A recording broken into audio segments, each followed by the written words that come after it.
Boa noite a todos. O professor Tiago vai lecionar hoje a aula de Direito Civil 2 a respeito da classificação dos negócios jurídicos. No início, é importante lembrar da nossa última aula para que vocês também relembrem a importância da nova legislação que veio em 2002, da moderna legislação para o âmbito brasileiro, quando o Código Civil de 2002 inaugura aquela situação de um sistema aberto de legislação, diferentemente do Código Civil de 16, que tinha um sistema fechado e, por ser fechado, trabalhava apenas a ideia de subsunção pura, não estando aberto, vamos dizer assim, a discussões em torno da ética. Se vocês lembrarem do exemplo do radinho de pilhas com a antena, uma legislação feita pelo legislador da época, ela encontra os valores daquela respectiva época. E com o passar do tempo, ela fica que nem um rádio que perde a sintonia.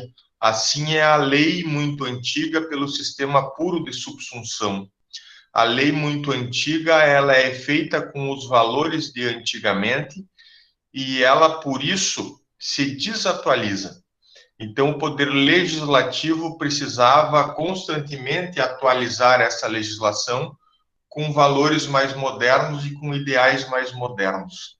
O Código Civil de 2002, com as cláusulas gerais, ele tenta superar isso, trazendo alguns artigos com essas cláusulas gerais, que são sensíveis aos valores que estão pulsantes na nossa sociedade.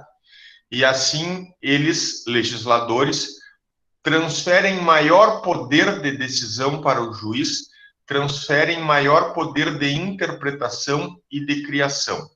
Mas eu inicio a aula dizendo que para o juiz criar e decidir e interpretar, antes dele tem um advogado ou uma advogada que pede e que motiva a sua petição justamente com essas cláusulas gerais também. E nós falamos ontem muito a respeito da cláusula geral da boa-fé, ou o princípio da eticidade. Lembrado isso, pessoal, o professor vai compartilhar com vocês a mesma telinha que eu vejo. Vocês devem já estar visualizando ela aqui ao lado.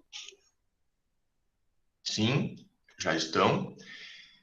E o professor só vai lembrar agora, recolocando uma tela de uma aula que a gente já viu. Eu só vou lembrar a vocês que nós estudamos a classificação dos fatos jurídicos e que na aula de hoje nós vamos nos ater nesse negócio jurídico aqui, que tem como característica ser um fato humano, ou seja, nos suportes fáticos, quando esses suportes fáticos vierem a ocorrer na realidade, nos suportes fáticos teremos atos humanos, a presença da pessoa humana praticando esses negócios jurídicos. Mas ele tem uma outra característica que é ser não apenas humano, mas ser humano para o bem, humano licitamente, humano conforme o direito. Porque há toda uma cadeia de regulamentação jurídica que impõe deveres de conduta e que trata dos atos ilícitos. Não é lá que nós andamos, ó, nessa de preto. É aqui nessa, mais abaixo do círculo, quando a gente tratou dos negócios jurídicos. Pois bem, que mais que o professor tem que dizer a vocês? Quando a gente fala de Código Civil de 2002, então vocês lembrem que o Código Civil de 2002, ele mudou o paradigma do código anterior. Código anterior muito fechado, muito rigoroso, as formalidades, e o Código de 2002, então, mais aberto, mais sensível aos valores sociais e, portanto, mais sensível a um outro valor que está por detrás dos juízes, das juízas, dos advogados, das advogadas, dos promotores de justiça, das promotoras de justiça. O valor justiça, tentar trazer a solução mais justa para o caso concreto. Falando, então, propriamente de negócio jurídico, eu agora preciso lembrar a vocês que a característica do negócio jurídico é ser um ato humano, sim, lícito conforme o direito, sim, e mais que isso, ele vai carregar uma grande carga de manifestação de vontade. Se vocês olharem o comparativo entre o negócio jurídico e o ato jurídico estrito sensu, vocês vão ver que o legislador, quando fala de contratos, casamentos e testamentos, ele deixa uma margem negocial para que as partes atuem ali e escrevam nos documentos os seus interesses. Escrevam o preço, o imóvel que vai ser vendido, o tamanho da área, se maior ou se menor, se com vista para o mar, se sem vista para o mar. Há uma margem de negociação que está presente nos negócios jurídicos. E olhem, que não está presente nos atos jurídicos em sentido estreito, em sentido estrito. Porque daí, lá nos atos jurídicos em sentido estrito, o professor disse assim, os efeitos que a lei traz são pela própria lei determinados. Não há, no ato jurídico em sentido estrito, não há margem negocial. Ou eu pratico o ato da vida civil, emancipação, ou eu não pratico o ato da vida civil. Professor, eu entendi então, no negócio jurídico, margem negocial, o legislador delibera, faz até as regras com requisitos, mas deixa uma boa parte de autonomia para as partes negociarem. Isso. E o ato jurídico estrito sensu, a lei já vem cheia, completa. Ou a minha autonomia de vontade se limita a praticar o ato ou não praticar. Os pais emancipam o filho ou viram as costas e não emancipam o filho. É isso, né? O ato jurídico estrito sensu, a lei já, no ato jurídico estrito sensu, a lei já enumera quais são os efeitos. É exatamente isso que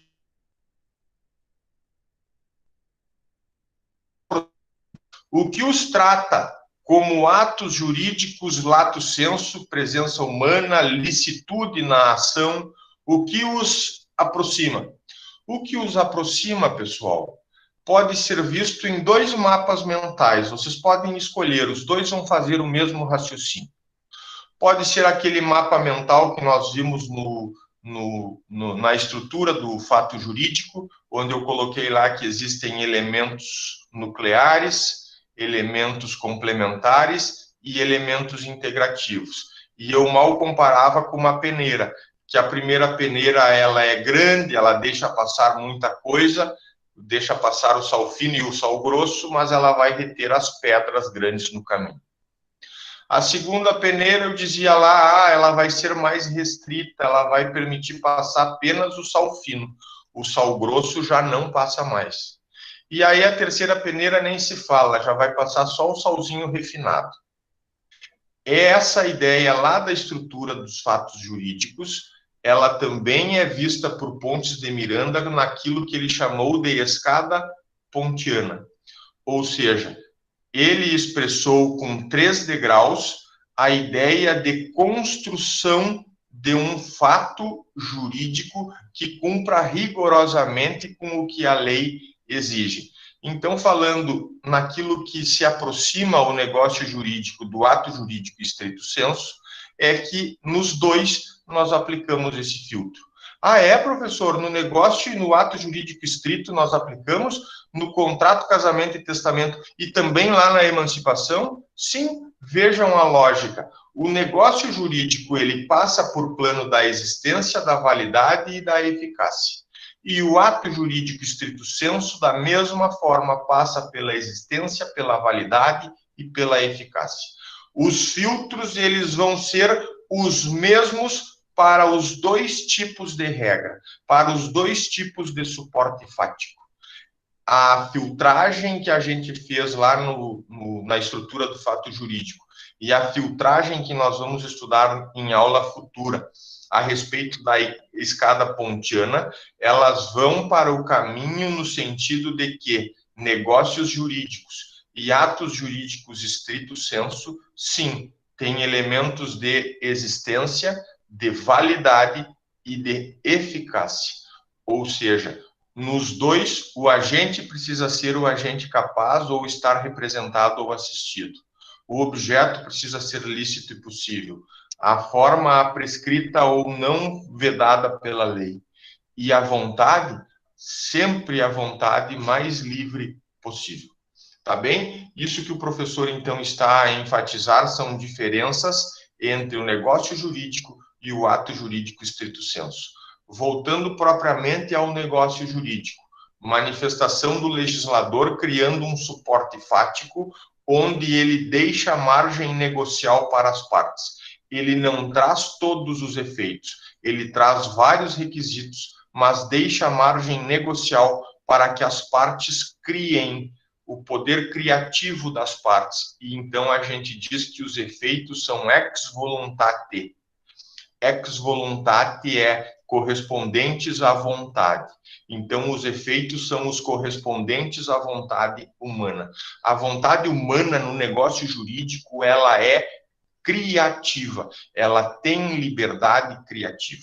Bom, mas deixa-me falar a vocês a respeito da diferença entre o Código Civil de 16 e o de 2002 no aspecto dos negócios jurídicos. O Código Civil de 16, como vocês bem sabem, trouxe um sistema fechado, um sistema que não estava sensível às questões da ética e da moral.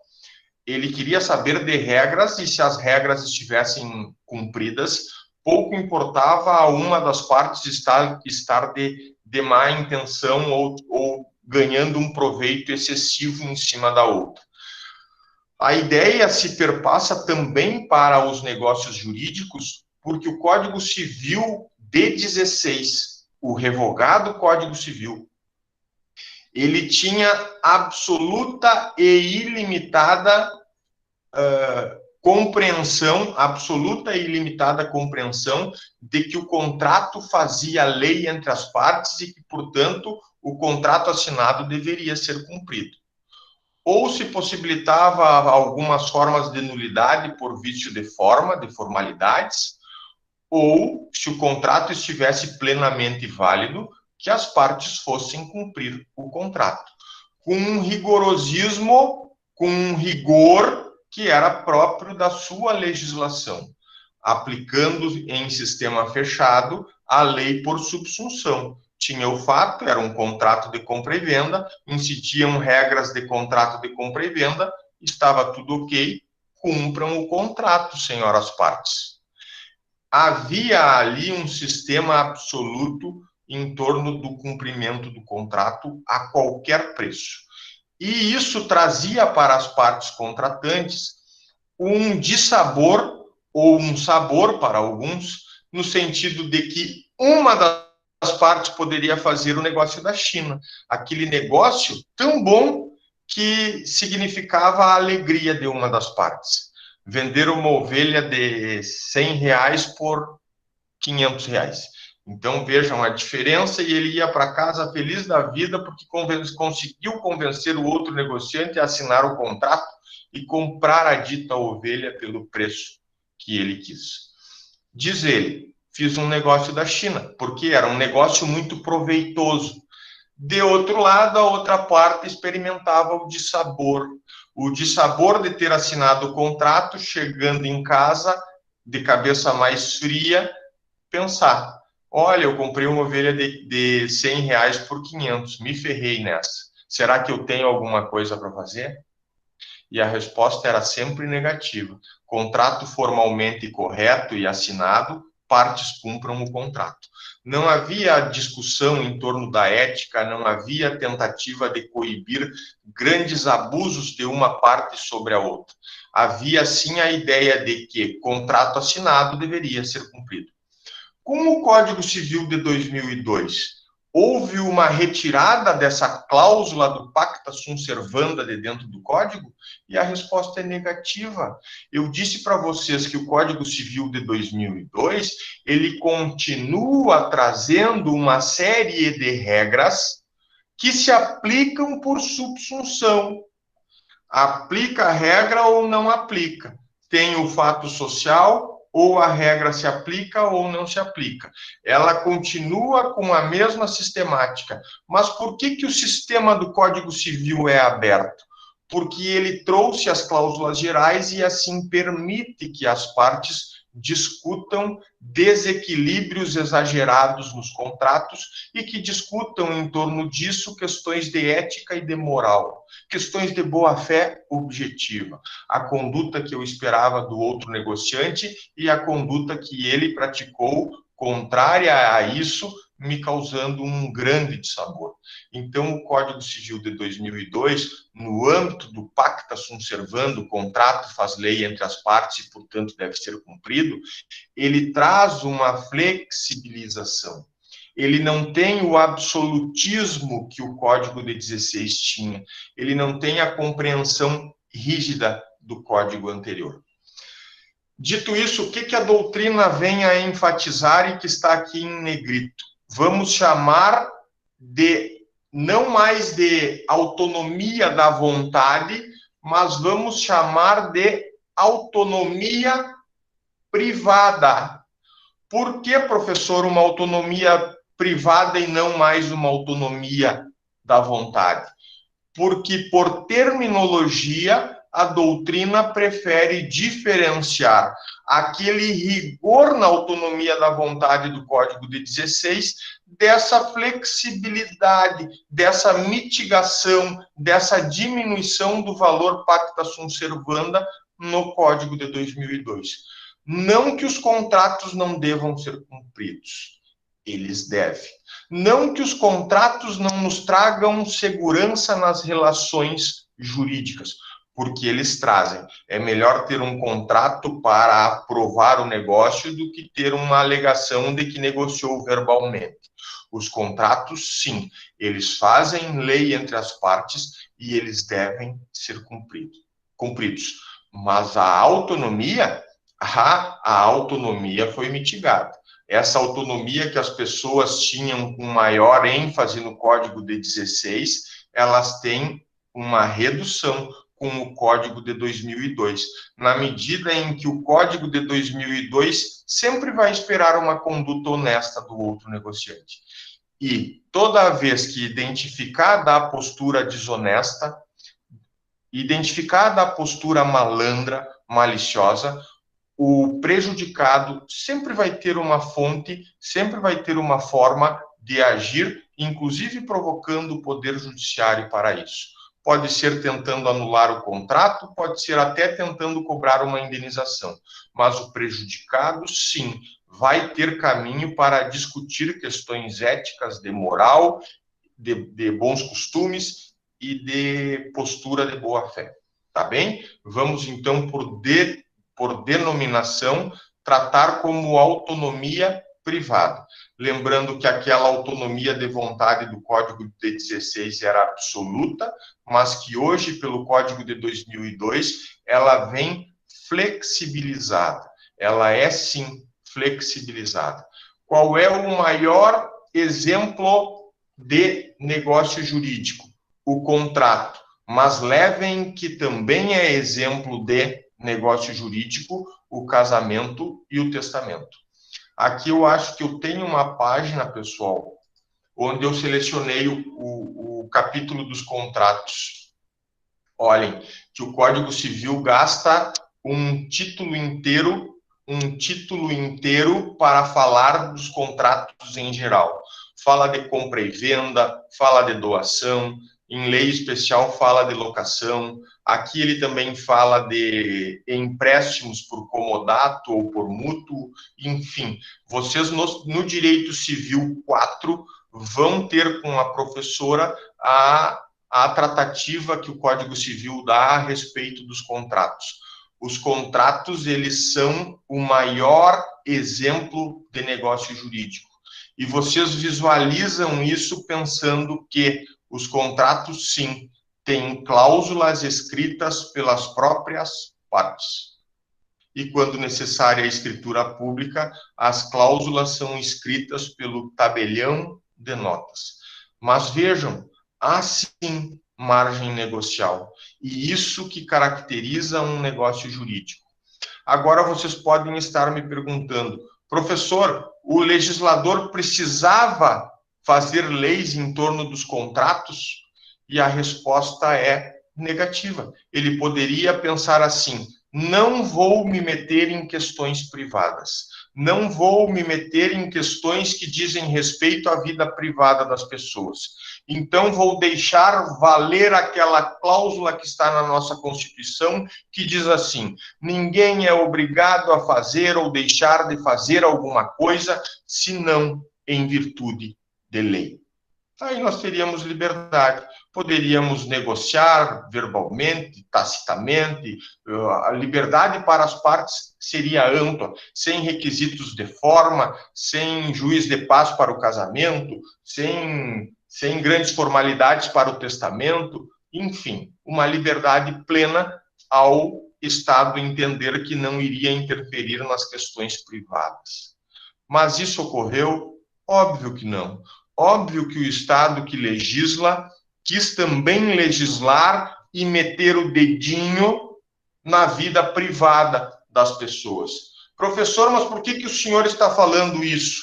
Porque o professor quer dizer a vocês algo em torno da palavra dirigismo contratual, que eu coloquei aqui ao lado em vermelho. Ó. A palavra dirigismo contratual tem esse viés.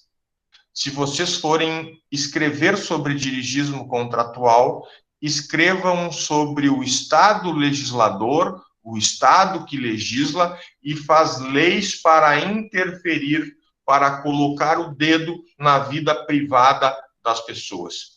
O Estado, então, ele quis afastar aquele grande valor constitucional, que dizia ninguém é obrigado a fazer ou deixar de fazer alguma coisa, senão em virtude da lei, e resolveu, sim, reproduzir através de regras dentro do Código Civil, normatizações a respeito dos contratos, dos casamentos e dos testamentos. E fazendo isso, pessoal, ele executa um dirigismo contratual. Ele não deixa as partes livres para a sua autonomia pura de vontade. Vejam que se eu estou falando de autonomia de vontade, eu estou dizendo também que o legislador, quando legisla, ele legisla para nos tolher, para nos retirar parte dessa autonomia. E então, quando eu explico o negócio jurídico a vocês como conceito, eu digo assim: o legislador regulamenta, mas deixa parte para a autonomia das partes, para a autonomia privada regulamentar. Vejam que o legislador poderia ter deixado a autonomia plena. Bastaria não escrever normas, nem no Código de 16, que já está revogado, nem no Código de 2002. Então, liberdade seria plena nesse aspecto negocial. Mas como o Estado resolve interferir e meter o dedo na vida privada, nós temos que reconhecer isso como um dirigismo contratual. Outro exemplo de dirigismo contratual está no Código de Defesa do Consumidor, quando o Estado, podendo deixar as relações de consumo livres para que fornecedores e prestadores de serviço se acertassem na pura autonomia de vontade, se acertassem com os consumidores, o legislador preferiu dizer não. Nós vamos sim fazer o Código de Defesa do Consumidor, vamos retirar parte dessa autonomia de vontade plena e vamos, sim, colocar uma série de regras que vão beneficiar o consumidor, nesse caso, que é hipossuficiente, que é menos favorecido. Se o fornecedor tem poderio econômico, o consumidor vai ter poderio jurídico. E assim, de um lado, poder econômico, de outro lado, poder jurídico, nós conseguimos igualar essa balança. Vejam que o dirigismo contratual, enquanto terminologia, se vocês ouvirem falar nisso, ou forem fazer um concurso e lá disseram numa questão dissertativa, fale sobre dirigismo contratual. O que eu vou escrever agora? Lembrem do Estado metendo o dedo na vida privada das pessoas, regulamentando contratos, regulamentando questões de consumidor. Essa ideia é o significado de dirigismo contratual. Viemos, então, de uma situação na qual o Estado, muito antigamente, mal se preocupava com a vida privada das pessoas e que daí, a partir lá da Europa, das questões históricas europeias, a Revolução Industrial, o Código de Napoleão, os códigos civis começaram a surgir como forma de regulamentar a vida privada das pessoas, para que não fosse uma situação completamente livre, para que o Estado, sim, impusesse algumas regras em torno disso. Então, se eu puder dizer a vocês esse recado, eu digo o seguinte, que nós temos uma autonomia privada. A gente pode deliberar se compra e vende, se quer comprar, se quer vender, se quer doar, se não quer. Pode deliberar lá nos atos jurídicos estrito sensu se quer emancipar ou se não quer emancipar. A gente pode, nos negócios, construir cláusulas dentro de um contrato, mas vejam bem, essa autonomia privada, ela sofre uma grande limitação, porque, de outro lado, nós temos o dirigismo contratual, pelo qual o Estado produz normas que conduzem os cidadãos brasileiros a praticarem negócios jurídicos conforme certas regras. Ou eu não faço negócio jurídico, mas se eu quiser fazer, eu sigo as regras expressadas pelo legislador. A nossa autonomia, o que eu estou tentando explicar nesse finalzinho de introdução? A nossa autonomia, ela com a legislação e com o dirigismo contratual, ela não é plena, ela não é completamente livre. Nós temos uma certa autonomia, mas temos também uma certa cogência nas normas que impõem requisitos para os negócios. Então, a gente cumpre normas cogentes, não é possível se livrar delas, a gente cumpre os requisitos para que os nossos contratos e os nossos negócios estejam formalmente corretos. Mas é óbvio que uma parcela de autonomia está garantida ao cidadão, à cidadã, para que eles construam, através de cláusulas, os seus interesses dentro do contrato, colocando preço, descrevendo o bem, colocando características próprias no sentido de uma condição. Olha, eu dou o carro se o meu filho passar no concurso. Pode-se fazer ali uma série de adaptações conforme o critério daquele que está negociando ou daqueles que estão negociando. Mas a nossa autonomia, sim, ela é limitada pelas regras impostas pelo Estado.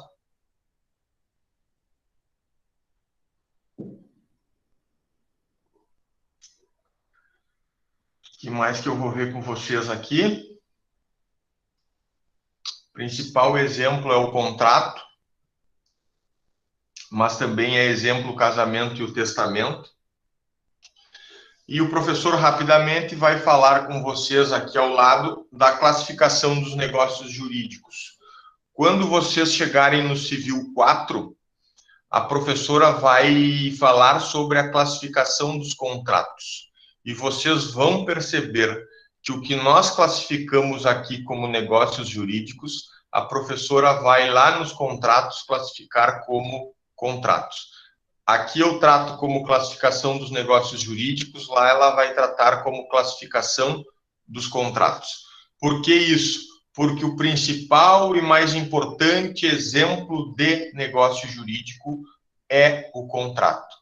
Aí vocês têm um leque de opções. Contrato de compra e venda, de doação, contrato de comodato, de mútuo, contrato de aluguel, enfim, uma série de contratos que são regulamentados pelo Código Civil e que nós sim temos que seguir essas regras, embora o legislador nos deixe com um pouco de autonomia para tratar dos nossos interesses. Primeiro assunto que eu falo com vocês diz respeito às manifestações de vontade dos envolvidos. Quanto à manifestação de vontade dos envolvidos, vocês terão em mente 3 subclassificações. Eu posso manifestar vontade sozinho, ou eu posso ter uma ideia de contrato na qual 2 pessoas manifestam vontade, ou eu posso ter uma ideia de contrato plurimo, onde mais de 2 pessoas manifestem vontade. Então, quanto à manifestação de vontade, nós vamos observar que ou o negócio jurídico ele vai ser unilateral, e os negócios jurídicos unilaterais são aqueles no qual a vontade emana de apenas uma pessoa.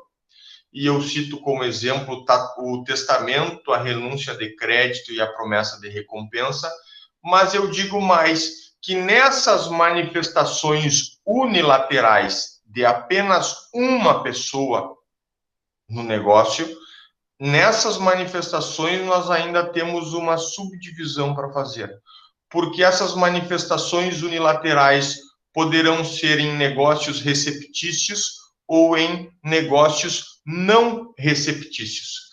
Vejam bem que quando nós tratarmos de negócios jurídicos receptícios, nós estaremos diante de declaração, sim, de uma pessoa só, mas que essa declaração de vontade precisa chegar ao ouvido de quem de direito. Porque se essa manifestação de vontade única não chegar aos ouvidos de quem de direito, ela não produzirá os efeitos. Vejamos no exemplo e vocês compreenderão. O exemplo de negócio jurídico unilateral, que é promessa de recompensa. Eu vou à rádio da cidade e comunico lá que perdi meu cachorro ou a minha carteira de identidade. E que recompenso com R$500 quem me devolver. Vejam, por que ir à rádio? Por que não escrever num caderno na agenda em casa e guardar na gaveta? Porque efeito nenhum teria a promessa de recompensa escrita num caderno guardado na gaveta. O ir até a rádio tem esse propósito. Demonstrar a vocês que a promessa de recompensa é um negócio jurídico, sim, e que envolve uma manifestação de vontade, a manifestação daquele que promete, mas que essa manifestação de vontade não tem nenhum efeito se ela não chegar aos ouvidos de quem de direito. Por isso aí dá até a rádio. Vai à rádio e comunica a todos que ouvirem que devolvendo o cachorro ou devolvendo a identidade, terão a recompensa de R$500. E essa proposta de recompensa, por óbvio, não é brincadeira, ela vincula, ela obriga, ela impõe o critério de credor a quem devolver o cachorro ou a identidade e impõe a quem prometeu a pecha de devedor. Deve R$500 para o fulaninho lá que devolveu. Vejam que é um negócio jurídico e é sério prometer recompensa. Agora, de outro lado, nós temos negócios jurídicos de uma vontade só manifestada e que pouco importa em quem chega a essa manifestação de vontade, temos. E aí eu falo de um outro exemplo que é o testamento. O testamento feito por mim, eu posso escondê-lo, guardá-lo comigo sem contar a ninguém da família? E apenas nomear uma pessoa da minha confiança para ter o encargo da testamentária? dizendo, olha, fulano, eu confio em ti, leva esse meu testamento aqui, só tu sabe que ele existe. Quando eu vier a falecer, tu revela que ele existe. Então, pessoal, no testamento, pouco importa se a minha única manifestação de vontade como testador, e ela é única, e só posso ser eu, ela é personalíssima também. Eu não tenho como delegar a alguém a realização do meu testamento, dizendo assim, eu vou passar uma procuração para o meu irmão, e o meu irmão vai lá e faz o testamento. Não, é ato personalíssimo, é meu, eu que tenho que fazer.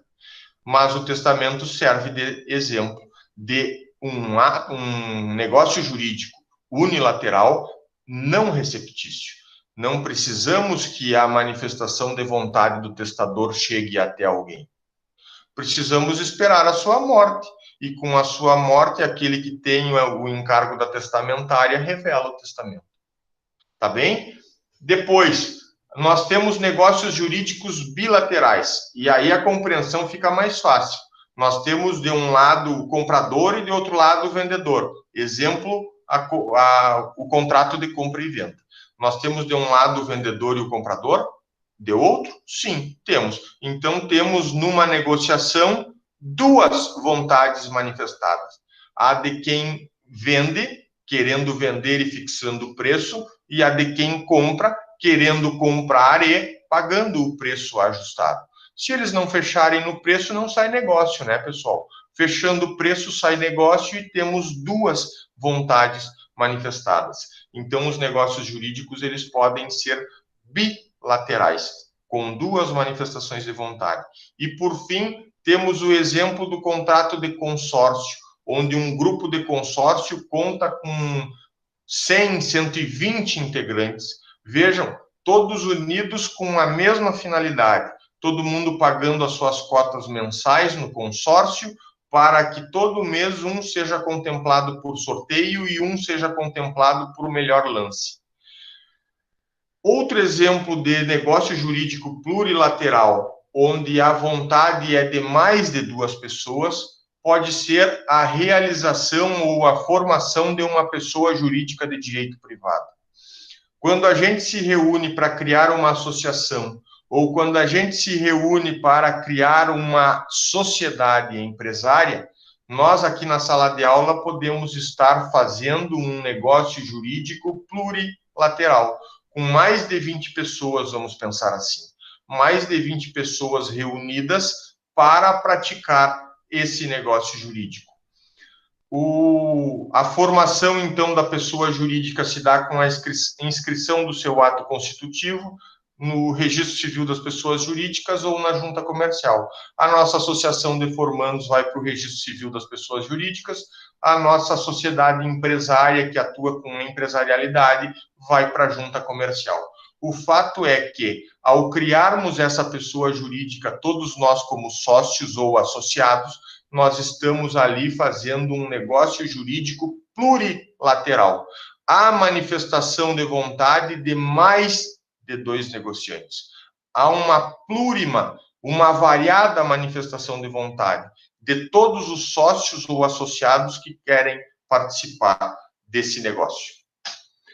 Indo adiante, eu quero chamar a atenção de vocês para as vantagens patrimoniais. Agora nós vamos olhar pontualmente para a vantagem. Quem é que tem vantagem ao realizar um negócio jurídico?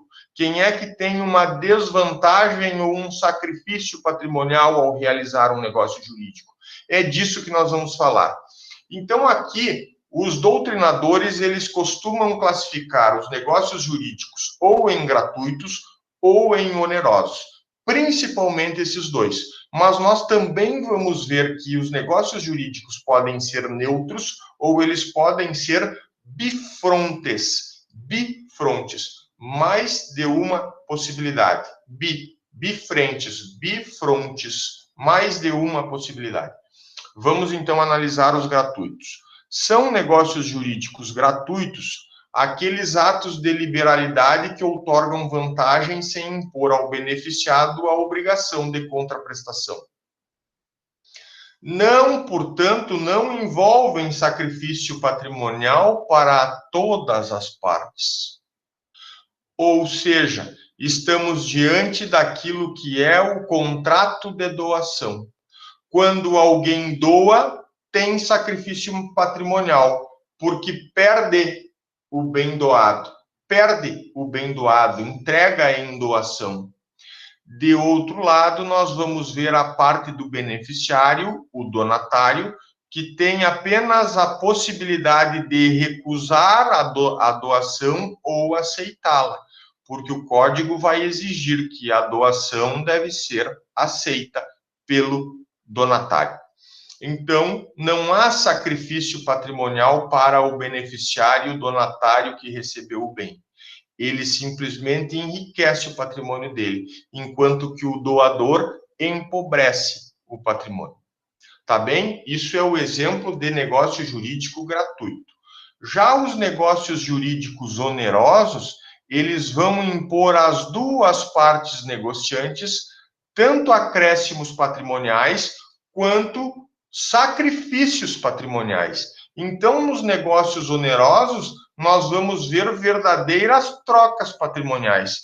Numa compra e venda, que serve muito de exemplo, nós vamos ver que um dos negociantes entrega o bem e que outro negociante entrega o valor em dinheiro, pagamento em dinheiro na compra e venda. O outro exemplo que nós vamos trazer aqui de contratos onerosos são os contratos de locação, porque a gente visualiza de um lado alguém que entrega a posse do imóvel submetido a aluguel, e de outro lado tem a parte que pega o imóvel para morar mediante pagamento mensal do aluguel. Então há sim uma troca de sacrifícios patrimoniais. Na doação, nós temos uma situação de gratuidade, porque só o doador tem sacrifício patrimonial, enquanto que o donatário tem apenas vantagem patrimonial. Isso o caracteriza como gratuito. Nos onerosos, não. As duas partes têm sacrifícios e vantagens. Então, o comprador entrega o preço, mas entrega o valor em dinheiro, mas pega o bem, e o vendedor recebe o dinheiro, mas entrega o bem. Agora, numa terceira possibilidade de classificação, nós temos negócios neutros, onde não há atribuição de vantagens patrimoniais. E não havendo atribuição de vantagens patrimoniais, nós não classificamos esses negócios nem como gratuitos, nem como onerosos. O grande exemplo é instituição do bem de família voluntário. Não aquele bem de família da Lei 8.009 que todos nós temos, independentemente de nada fazer, mas aquele bem de família tratado no Código Civil a partir do artigo 1711 e seguintes, por lá, onde o instituidor pega 1/3 do seu patrimônio e diz em escritura pública que esse 1/3 ele é impenhorável e inalienável, pois foi afetado como bem de família voluntário. Esse ato, vejam bem, ele não impõe sacrifícios patrimoniais e ele não impõe vantagens patrimoniais. Ele meramente declara 1/3 de patrimônio que vai ser considerado bem de família voluntário. Não temos nem como chamar isso de gratuito, nem como chamar de oneroso. Então, a doutrina prefere classificar como negócios jurídicos neutros. Por fim, negócios jurídicos bifrontes. Os negócios jurídicos bifrontes são aqueles que podem ser gratuitos ou onerosos. Depende. Professor, depende do quê? Depende da autonomia privada. Depende daquilo que as partes estão negociando. Porque vocês vão ser advogados ou advogadas, e quando a parte chegar no escritório de vocês, a primeira coisa que vocês vão colocar na frente é uma procuração, dizendo, vamos fechar aqui um contrato de mandato. Assina a procuração para que eu possa ajuizar a ação em teu nome. É isso que o advogado faz. O primeiro ato, depois de ouvir a parte, ele bota a procuração na frente. E aí eu pergunto a vocês: vocês vão advogar de graça ou vão cobrar? Se vocês vão advogar de graça, me avisem que eu quero ser cliente de vocês. Agora, se vocês vão cobrar, o professor tem que cobrar mais barato. Brincadeiras à parte, gurizada. O contrato de mandato, que a gente conhece pelo instrumento de procuração, ele serve de exemplo de um contrato bifronte, por quê? Porque estará na habilidade de lida das partes, estará no contato entre as partes, o ajuste sobre o mandato ser exercido de forma gratuita ou o mandato ser exercido de forma paga, onerosa. Advogados, em 90% das vezes, vão cobrar para trabalhar. Mas vou deixar ali uns 10% para aqueles advogados e advogadas que fazem serviço para a família. E aí o familiar diz assim, ó, pendura aí que um dia eu te pago. E aí a pessoa do advogado já sabe que aquele pendura ali é nunca mais, né? Então vamos pensar assim, que no contrato de mandato nós temos ele como exemplo de contrato de negócio bifronte, porque as partes podem sim escolher se vão para o lado oneroso, eu trabalho para ti, me fornece uma procuração, eu trabalho para ti mediante pagamento mensal ou pagamento ao final do processo, ou eu também posso deliberar que, ó, me fornece uma procuração que eu vou fazer um favor para ti. Podemos fazer as duas coisas. E se nós podemos fazer as duas coisas no contrato de mandato ou procuração, nós não podemos nem classificá-lo certeiramente como gratuito, nem classificá-lo certeiramente como oneroso.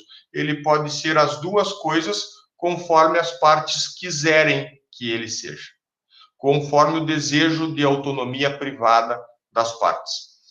Vejamos, eu falei da advocacia, mas poderia falar que eu pedi um favor a um irmão que mora em Porto Alegre. Mandei uma procuração por escritura pública para ele, pelo correio, e disse assim, ó, mano, me faz um favor, vai lá em tal tabelionato que eu estou comprando um apartamento e assina a escritura pública para mim.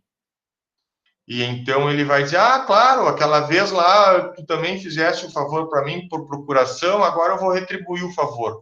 E trataram isso e ficou no aspecto gratuito do favor. Um favor daqui, um favor de lá, irmãos se ajudam, se cooperam um com o outro.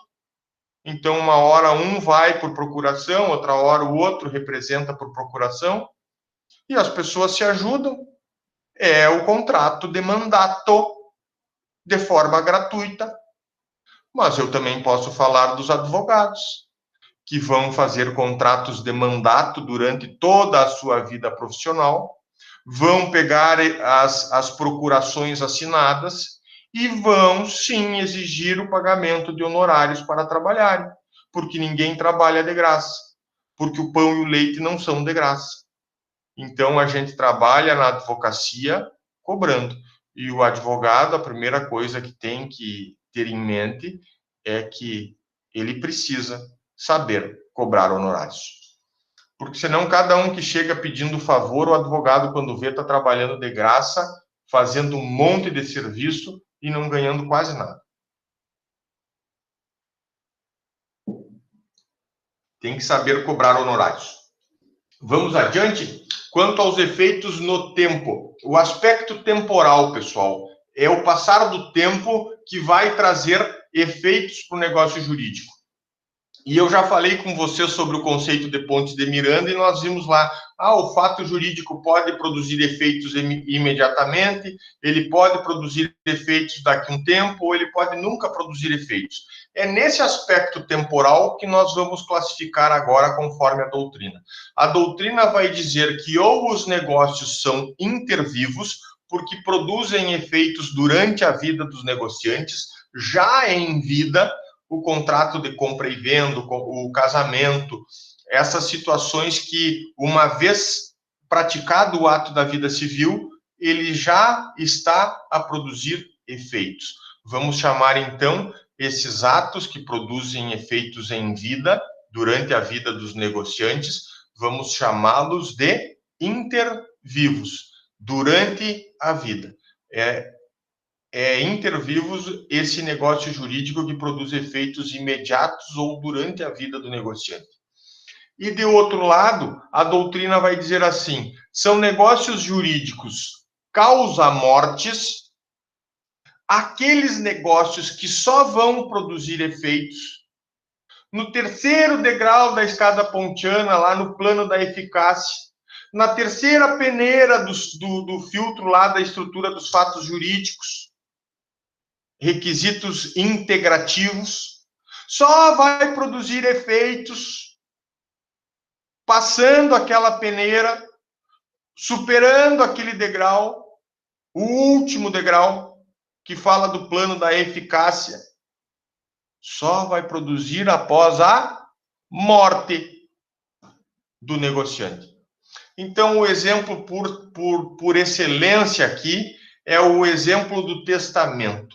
O testamento, ele é um ato que pode ser praticado por escritura particular ou por escritura pública. A escritura particular é essa que a gente faz no próprio escritório, assina com testemunha e tal, ou por escritura pública na presença do tabelião de notas. O testamento feito, ele vai estar, portanto, existente e válido. Temos regras para seguir e vamos pressupor que seguimos todas elas. Então, o testamento existe e é válido. Mas o que ele está esperando para produzir efeitos? A morte do testador. E se ele está a produzir efeitos somente após a morte do testador e não durante a vida do testador, nós temos que reconhecer doutrinariamente que ele é classificado como um ato ou negócio jurídico causa mortes. Seguimos. Quanto às formalidades, professor, o que o senhor tem a dizer quanto às formalidades? Essa é fácil, os negócios são formais ou informais. É mais ou menos por aí. Essa é fácil. Quanto às formalidades, os negócios jurídicos são formais porque são solenes, a lei prevê solenidades, de tal forma que o não atendimento das solenidades vai causar nulidade, vai causar ação anulatória, vai causar, se for uma falha muito grave, ação declaratória de nulidade, que não se submete a prazo de decadência ou prescrição. O fato é que em muitos negócios o legislador impõe formalidades ou solenidades. São negócios jurídicos formais ou solenes aqueles que obedecem a uma forma ou solenidade prevista em lei para a sua validade ou aperfeiçoamento. Não há casamento, e o casamento serve de exemplo, não há casamento sem a solenidade na frente do juiz de paz, sem o sim dos noivos na frente do juiz de paz. É isso que nós estamos falando. Se o legislador gastou o tempo para criar um artigo dizendo que haveria a necessidade de uma solenidade na frente de um juiz de paz, nós não podemos fazer casamento sem esta solenidade. Seria invalidar o ato se nós fizéssemos um casamento sem essa solenidade. O mesmo vale para o contrato de compra e venda de bem imóvel, que tem no registro de imóveis uma série de matrículas lá com os imóveis de toda a cidade e com os respectivos proprietários. Para negociar bens imóveis, a lei diz: é necessária a escritura pública como essência do ato. Ou seja, o contrato particular que a gente faz no escritório, ele até é válido para obrigar as partes uma contra a outra e vice-versa. Mas o contrato particular não é a formalidade exigida para transmitir a propriedade no registro de imóveis. Se nós chegarmos com o contrato particular no registro de imóveis, o registrador não registra. E não se troca a propriedade. Agora, se nós fizermos a escritura pública na negociação de compra e venda, fizermos a escritura pública na presença do tabelião de notas, ao chegar no registro, o oficial de registro de imóveis vai registrar a escritura pública, vai nos entregar uma cópia atualizada da matrícula, onde o último registro vai ser o da compra e venda. E naquele exato momento, nós podemos sair dizendo que somos os proprietários do bem. Quando a lei exige formalidades, o negócio jurídico é formal. E se é formal, deve seguir as exigências e os requisitos previstos em lei. Não seguir essas exigências é muito temeroso, porque a nulidade se anuncia. A nulidade aparece e a ação que vai retirar o negócio do mundo jurídico poderá ter êxito, sim. De outro lado, nós temos negócios informais tratados no artigo 107 que nós vamos estudar. O artigo 107 diz assim, ó, quando a lei não prever forma, a forma é livre. Qualquer forma, pode ser verbal, professor, pode ser verbal, desde que não seja em silêncio, porque o silêncio não produz efeitos, vamos dizer assim. Como regra geral, a menos que a lei valorize o silêncio não produz efeitos. Então, no mínimo, um gestual e uma verbalização para negociar eu tenho que ter. No mínimo isso. Mas a forma, ela ou está exigida em lei e eu a sigo, e esse negócio será formal, ou se a lei não prever a forma, eu tenho liberdade. Liberdade de forma. E teremos, então, os negócios informais ou não solenes. Na próxima classificação, independência ou autonomia dos negócios jurídicos. Será que nós não lembramos dos bens? Que os bens se classificavam em principais ou acessórios quando reciprocamente considerados? Ah, é mesmo, professor. Eu me lembro que o senhor explicou dos bens e o senhor falava que os principais eles têm existência própria e que os acessórios eles se ligam ao principal e não têm existência própria. Pois, gurizada, o raciocínio aqui é o mesmo que a gente faz para os bens. Na questão de independência ou autonomia, a doutrina classifica os negócios jurídicos ou em principais independentes ou em acessórios dependentes. Por quê? Porque os principais têm vida independente, eles não se vinculam a qualquer outro negócio jurídico. Já os acessórios estão vinculados a um negócio jurídico principal. Anular o negócio jurídico principal significa anular junto o negócio acessório. O contrário não é verdade. Se eu anular o negócio jurídico acessório, o principal fica. Vamos às análises. Os negócios jurídicos principais ou independentes são os que têm vida própria e não dependem de qualquer outro. Eles existem, têm validade independente de qualquer outro negócio jurídico. O exemplo principal é o contrato, mas no caso aqui do mundo contratual, nós vamos pegar em específico o contrato de locação. Contrato de locação existe por si só, de forma independente? E vocês responderão sim, o contrato de locação é soberano, é independente. Ele não se liga a nenhuma outra contratação.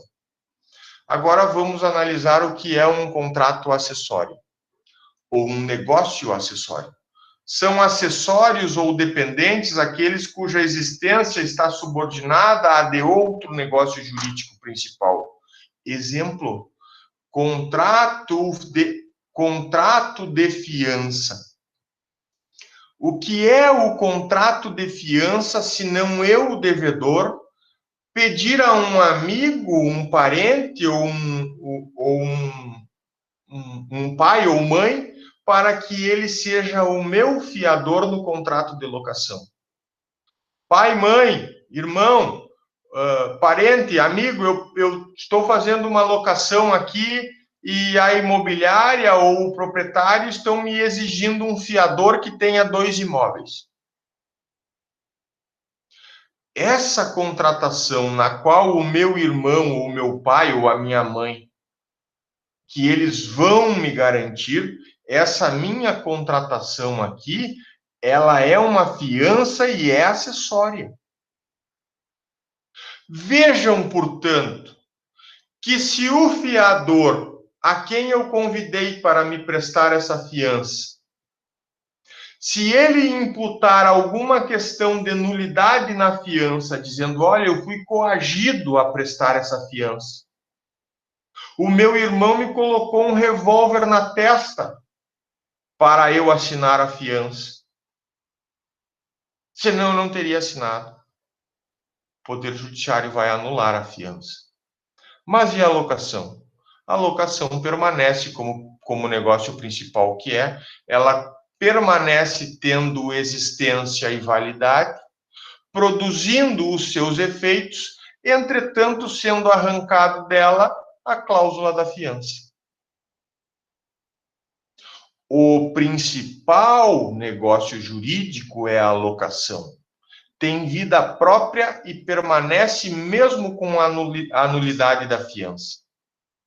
Agora querem ver o contrário? Não vou discutir a fiança, mas vou discutir o negócio principal, a locação. Tornar nulo o contrato de locação significa anular, por óbvio, também a fiança. Vejam que a ideia de principal e acessória, ou principal e acessório, é importantíssimo. Essa ideia é importantíssima. Os negócios jurídicos principais existem independentemente dos acessórios. Podem extrair os acessórios do negócio principal e o negócio principal se preserva. Agora, do contrário, se o principal cair, se o principal for anulado, o acessório cai junto. Lembrem-se aqui na independência de negócios jurídicos principais e acessórios, e lembrem-se do exemplo do contrato de locação. Contrato de locação cuja fiança é a garantia muito utilizada. Tem o contrato principal, que é a locação, tem o contrato acessório, que se vincula ao principal, que é a fiança prestada por um garantidor. É um terceiro que vai garantir o negócio. Condições pessoais especiais. Nós temos negócios jurídicos que são impessoais e temos negócios jurídicos que são personalíssimos ou intuito persona, ou seja, só aquela pessoa negociante pode cumprir com a prestação. É disso que nós estamos falando. Nós não vamos admitir substituição no negócio personalíssimo. A pessoa que vai prestar o serviço, ela é tão importante quanto o próprio negócio. Vejamos, então, a ideia doutrinária a partir da letra A, negócios jurídicos impessoais. São aqueles que não dependem de qualquer condição pessoal especial dos envolvidos. A prestação pode ser cumprida tanto pelo obrigado quanto por um terceiro. Pensemos, então, talvez numa construção na qual o pedreiro contratado não pôde ir fazer a obra e mandou o seu irmão, que também é pedreiro. A ideia ali é cumprir a obrigação, ainda que nós não tenhamos o serviço feito pelo que foi contratado, mas sim por alguém delegado por ele. Vejam, então, que nós temos uma numerosa quantidade de negócios jurídicos que são impessoais. Pouco importa se a tarefa ou o serviço vai ser prestado por uma pessoa específica.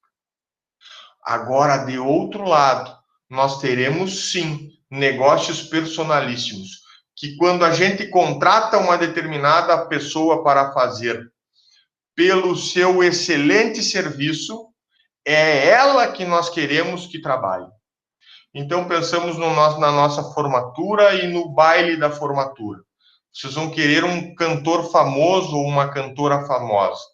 A Ivete Zangalo, a Claudinha Leite ou o Gustavo Lima. Vocês vão querer uma pessoa top. Então, contrataram o Gustavo Lima. Será que vocês vão tratar o negócio jurídico como impessoal? E aí o o Gustavo Lima vai adorar, ele fica na casa dele lá fazendo uma live, na piscina, bebendo um pouquinho, e manda outro aqui pro baile de vocês cantar. Então vejam, o negócio jurídico ele pode ser personalíssimo. Contratar uma banda famosa é um negócio personalíssimo. Contratar um pintor famoso para produzir uma obra de arte numa tela é um contrato personalíssimo. Contratar a costureira mais famosa do país para fazer o vestido de noiva é um contrato personalíssimo. E então nós não vamos aceitar que outra pessoa faça o vestido de noiva, ou que outra pessoa venha cantar na formatura, ou que outra pessoa venha a produzir a obra de arte. Nós vamos querer a contratada. Porque nós vamos dar, nas regras do contrato, e isso se dá por autonomia privada, nas regras que a gente escreve no contrato, nós vamos dar a linha no contrato, vamos dar uma cláusula, colocar uma cláusula no contrato, dizendo que o cantor é exclusivamente o Gustavo Lima, que o pintor é exclusivamente o fulano de tal, que a costureira é exclusivamente a Beltrana, e que não se admite substituição na realização do serviço. Então, o contrato ele poderá, com a autonomia privada que as partes têm, ele poderá ser impessoal, deixando liberdade para a substituição do prestador do serviço, ou ele poderá ser personalíssimo, quando não há essa liberdade, e então nós vamos exigir, como tomadores do serviço, vamos exigir que ele seja um serviço prestado por quem a gente contratou. Adiante, causa determinante. Nós temos negócios causais ou materiais e temos negócios abstratos ou formais. São as duas possibilidades vinculadas pela doutrina na causa determinante. Os causais ou materiais têm motivação no próprio instrumento. Contratos que revelam nos seus termos o que eles estão tratando. Qual é a causa que motiva aquele contrato? Então, nós poderíamos ter lá aquela compra e venda do terreno com vista para o mar na praia. E a causa determinante escrita no contrato dizendo assim, o terreno foi vendido com vista para o mar. Podemos, então, ter um outro exemplo, o termo de divórcio. Quando o casal se divorcia, todos já sabem o significado do divórcio. Reunião desse casal para que se debata a divisão patrimonial e para que se debata com quem vai ficar a guarda dos filhos e se vai haver necessidade de pagamento de pensão. O termo de divórcio, se vocês bem compreendem, o termo de divórcio vai escrever e vai narrar tudo isso. Questão patrimonial, questão de guarda, questão de pensão. E então o próprio termo será um negócio jurídico causal. Porque ao pôr fim ao casamento, já deixa ali esclarecidas as condições. De outro lado, os negócios abstratos, também chamados de formais, os negócios abstratos, eles têm a seguinte descrição doutrinária. O motivo que vincula o negócio, ele não está inserido no conteúdo negocial. Decorre dele naturalmente. E aí o exemplo dado pela doutrina é na emissão de um título de crédito, como é uma nota promissória ou como é um cheque.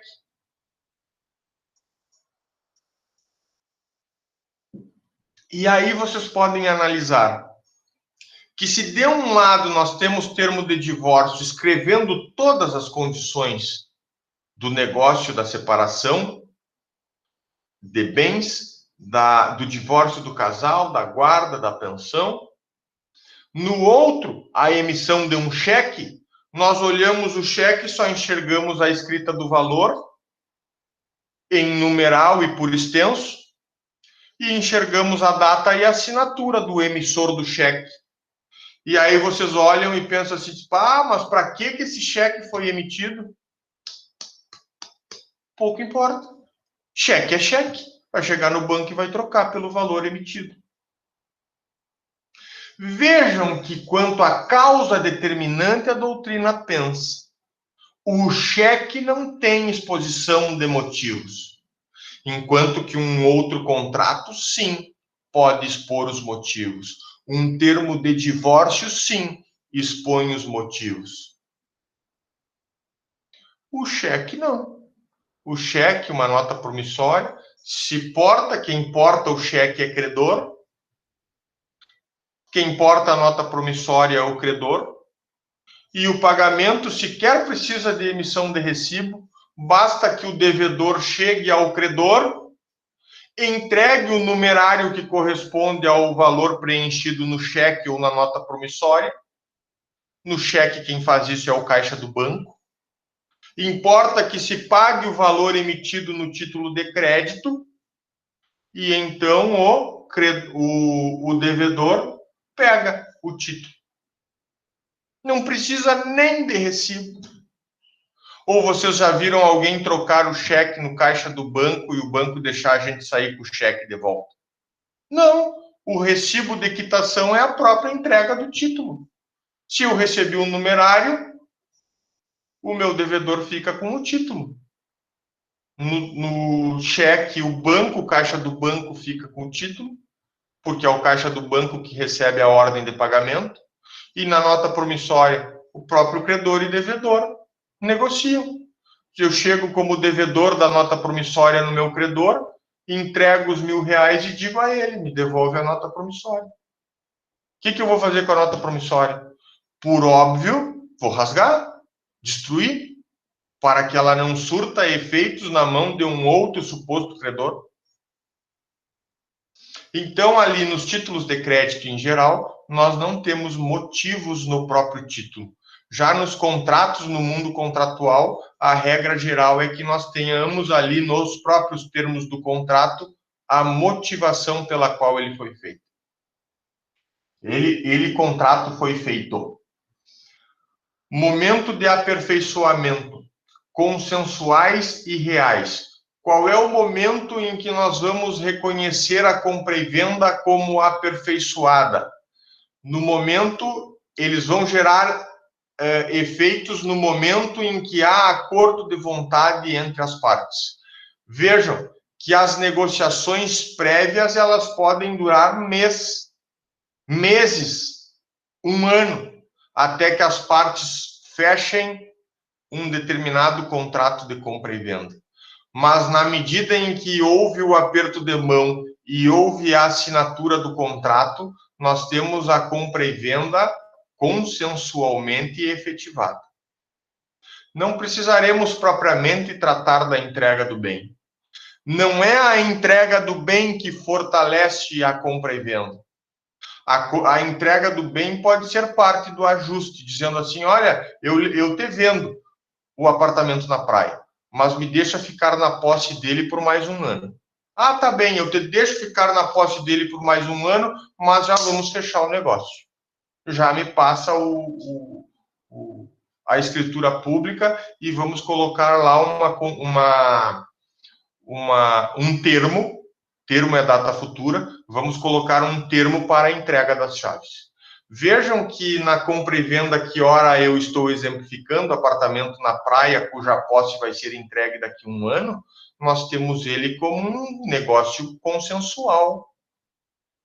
Não é a entrega da chave que determina a compra e venda, e sim o aperto de mão, a escritura pública assinada. Por isso a doutrina diz assim, a compra e venda é consensual.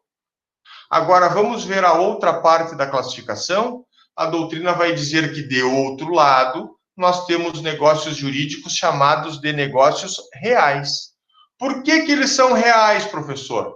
Porque o bem precisa ser entregue. Se o bem não for entregue, é porque o negócio não está efetivado. É isso que significa negócio real. Eles vão gerar ou produzir efeitos a partir da entrega do bem ou do objeto. O exemplo doutrinário muito utilizado é o contrato de empréstimo. E aí eu lembro a vocês que o empréstimo pode ser por mútuo ou pode ser por comodato. Vocês lembram a diferença? Bens substituíveis ou insubstituíveis? É isso aí. O comodato e o mútuo são empréstimos, mas quando eu denomino o contrato de mútuo, eu estou como objeto negociando um bem fungível, substituível por outro de igual espécie, qualidade e quantidade. De outro modo, se eu emprestar um bem infungível, que não pode ser substituído por outro de igual espécie, qualidade e quantidade, eu tenho que denominar o meu contrato de comodato. Por quê? Porque ao emprestar o bem infungível, como ele não admite substituição, ao final do contrato de empréstimo eu quero o mesmo bem de volta. Eu serei credor do mesmo bem de volta. No mútuo, não. Eu pego um bem como devedor e eu posso devolver outro de igual espécie, qualidade e quantidade. Mas o comodato e o mútuo, que ambos são empréstimos, servem de exemplo de contrato ou negócio jurídico real. A entrega do bem é vital para a produção de efeitos. Eu não tenho empréstimo nem por mútuo, empréstimo de dinheiro, nem por comodato, empréstimo de um apartamento na praia. Eu não tenho empréstimo sem a entrega dos bens, sem a entrega do dinheiro emprestado, sem a entrega das chaves e a posse do apartamento emprestado. A doutrina vai dizer, então, que quanto ao momento de aperfeiçoamento, esses negócios jurídicos de empréstimo, eles são reais. Eles só produzem efeitos mediante a entrega do bem. Extensão dos efeitos. Nós temos negócios constitutivos e temos negócios declarativos. E aí vocês perceberão pela análise doutrinária que os constitutivos geram efeitos ex nunc, não retroativos. Ex nunc tem o N no início, que representa um não retroagem, nunca retroagem. E então eles vão ter efeitos a partir da sua conclusão e para o futuro. É aquele mesmo raciocínio que eu dizia para vocês, que a lei se submete ao princípio da continuidade e, como regra geral, ela vale da sua publicação e entrada em vigor para o futuro. Os negócios jurídicos constitutivos valem da sua conclusão para o futuro. Significa que eles não retroagem ao passado, eles não retroagem à data passada anterior à negociação. Exemplo, a compra e venda. Compra e venda de um apartamento, a compra e venda de um veículo, tanto faz. Comprar e vender, de um lado um comprador, de um lado um vendedor. Assinado o contrato, entregue a chave do apartamento ou entregue a chave do veículo. O que falta para efetivar o negócio? A do apartamento, ainda digo mais, já se foi ao registro de imóveis com a escritura pública e já se registrou a compra e venda. Já é o comprador proprietário do apartamento.